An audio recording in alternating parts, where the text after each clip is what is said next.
ఇంటికి వెళ్ళే రేసన్న గారు ప్రార్థన చేద్దామని ప్రార్థన ముగించుకుని వెళతా ఉంటే ఆవిడ తొందర చేసింది. అయ్యా పప్పులుసు అయ్యా, ఇప్పుడే తాలింపేశానయ్యా, అమ్మ నేను ఇప్పుడే తినేసి వచ్చానమ్మా, నేను తినలేనమ్మా, ప్లీజ్ అయ్యా తినయ్యా తినయ్యా అని ఆవిడ విసిగిస్తే, మా పేదోళ్ళ మీరు తినరా అది ఇదని ఇలాంటి మాటలు మాట్లాడుతుంటే సరే ఒక్క ముద్ద పెట్టమన్నారు. కూర్చొని తింటున్నారు. అక్కడ ఈలోగా మారు మనసు లేని భర్త వచ్చాడు.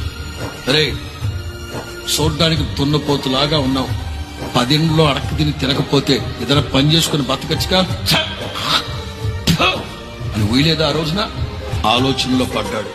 ఈ పళ్ళెం ఇక్కడ పెట్టి వదిలి వెళ్ళిపోతే నువ్వేమి సేవకుడు వరా, అంత రోషం వచ్చిందంటారా నీకు అంటాడు అతను. లెగిసి వెళ్ళలేక అలాగే కన్నీళ్లు కారుతా ఉంటే అన్నం అలాగే కలుపుకొని 3 ముద్దలు తిని గొంతులో నీళ్లు తాగేసి బయటకు వచ్చి వెళ్ళిపోయిన తర్వాత మూర్ఖుడు అంటాడట, చిన్నోడైనా చాలా ఓపిక అనుకుంటా మీ పాస్టర్కి, రేపు ఆదివారం నీతో పాటు ప్రార్థనకు వస్తా.